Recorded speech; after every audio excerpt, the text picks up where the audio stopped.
Bonjour et bienvenue sur la chaîne du chasseur d'étoiles de midi, chaîne de réflexion et d'humour sur les 12 coups de midi. Bon, bah j'ai raté le début, au coup d'envoi, tout ça, etc. Je suis arrivé, il y avait cette question-là. Avec la maîtresse de midi, après on a pu voir cette personne que j'ai trouvée très jolie et très souriante. Et je me demande si je l'ai pas déjà vue quelque part. Alors, est-ce qu'elle a déjà fait d'autres jeux télé ou bien est-ce qu'elle, comme elle est prof de théâtre, a-t-elle joué dans une série connue? Ça, c'est à voir. Alors, comment Leonardo DiCaprio et Guillaume Canet sont-ils devenus amis? Ça, c'était très connu parce que pendant la pub, la promo d'Astérix, il a raconté au moins 100 fois l'histoire. Donc, c'était après une petite bagarre. Puisque Guillaume Canet, à l'époque, faisait de la boxe. Donc, sur cette question, elle est passée au rouge. Qui dit rouge dit duel. Elle a pris la bleue qui s'appelait Clotilde dans Duel, qui est tombée sur une question tordue. En 1867, pour quel pays le sculpteur alsacien Bartholdi travailla-t-il sur un projet appelé La Liberté?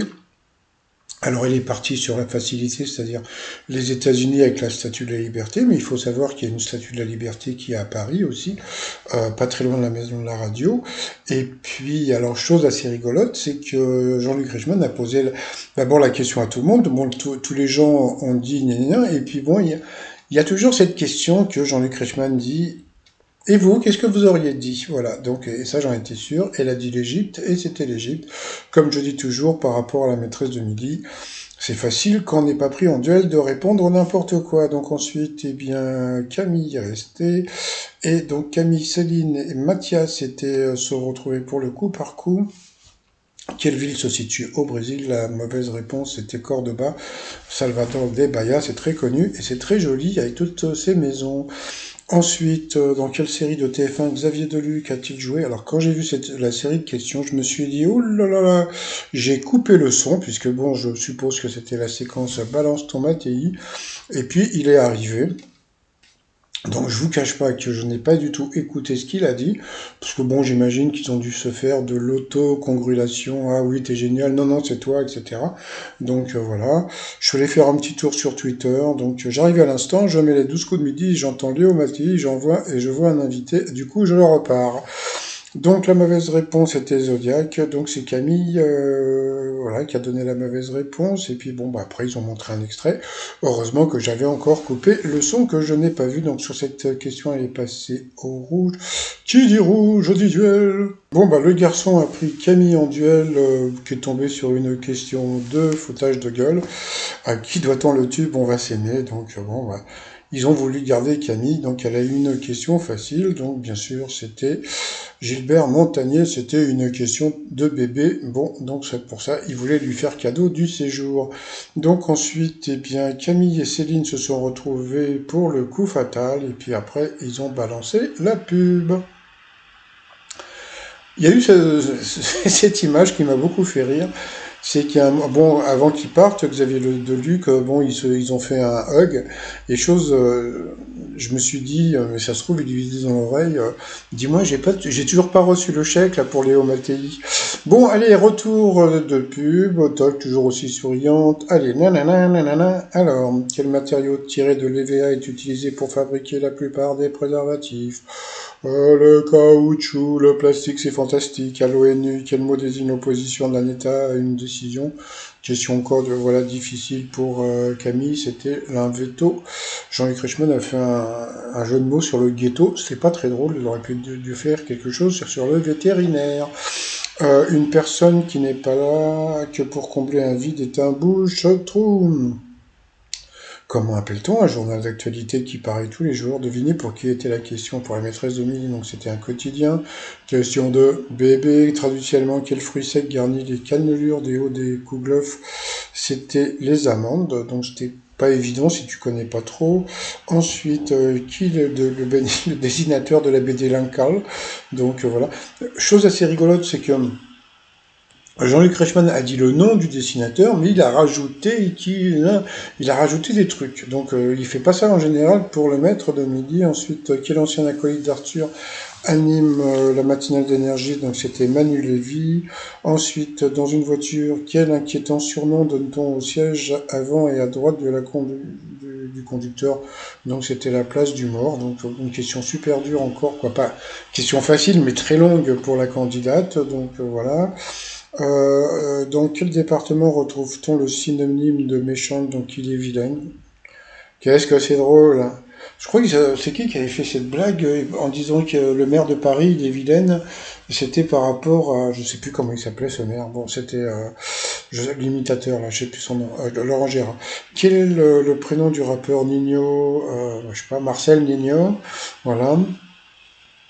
Encore une question pas évidente sur quelle île française se trouve-t-on si l'on se promène à Porto Vecchio. Là, elle a pu donner une réponse, c'était la Corse. Donc elle a ressouri.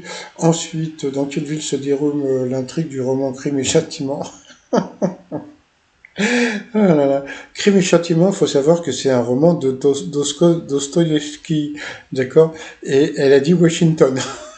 Bon, la maîtresse de midi, franchement, Crime et Châtiment, Washington, là c'est vraiment du foutage de gueule. Donc bon, c'était une ville de Russie, bien sûr. Voilà, je sais plus laquelle. Ensuite, quel est le métier de Jean-Louis Chrétien et Neil Armstrong, donc bien sûr cycliste. Non, ça va, on peut rigoler un peu, hein. Ensuite, comment s'appelle un petit morceau de bois que l'on s'enfonce parfois dans le doigt? Donc elle a dit une épine, c'était l'écharde, voilà, qu'on met autour du cou. Ah ah ah ah ah ah. Donc voilà, elle a été éliminée, donc, mais toujours elle a gardé le sourire, la maîtresse de midi. Voilà, bon, je préfère ne rien dire. Allez, sinon, coup de maître. Dans quel jeu peut-on être envoyé en prison sans passer par la case départ? Donc bien sûr, c'était le Momo, le Nono, le Monopoly. Ensuite, de quel pays est aussi appelé l'Empire du Milieu? Ça, cette question, et ils l'ont posée au moins 100 fois. Donc bien sûr, c'était la Chichine. Ensuite, quel chanteur a pris le large au bord d'une goélette baptisée Majko Chichna? Donc elle est partie sur Antoine, donc coup d'arrêt pour la maîtresse de midi, et question que j'ai trouvée super difficile. Donc c'était Renault, voilà, donc elle a perdu une étoile et un zéro. Ensuite, à cause de sa forme sur les cartes, quel surnom est donné au centre-ville de Troyes? Elle a dit l'autre, c'était le bouchon de champagne. Ça, alors, je pense que, bon, t'aurais pu dire le bouchon de champagne, parce que bon, Troyes, c'est assez connu, mais bon, donc elle a préféré dire l'autre, donc elle a encore été piégée.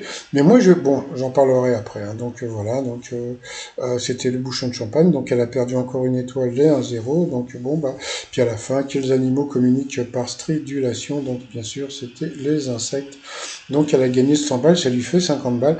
Alors moi, le truc que je voulais dire, c'est que quand les autres maîtres de midi, je ne parle pas que de Stéphane, hein, vraiment tous les autres maîtres de midi, avant elle, j'ai trouvé qu'ils avaient des questions plus faciles.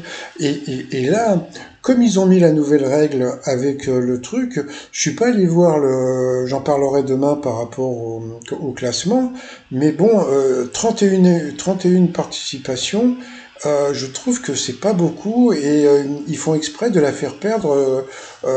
Bon, déjà pour pas qu'elle donne le nom et puis en plus, bon, ça, comme ils ont fait de la promo pendant très longtemps pour Léon Mattei, bah je pense que ils ont voulu abréger un petit peu le jeu. Donc bon voilà, elle a pas pu dire. Alors j'ai dit une connerie tout à l'heure. Ah bah oui, ça m'arrive aussi. Puisque moi je pensais que la soucoupe qu'on pouvait voir, je pensais que c'était une tasse de café et pas du tout. J'ai l'impression que c'est des gâteaux ou je ne sais quoi, ou des pains au chocolat. Je sais pas, je sais pas encore ce que c'est.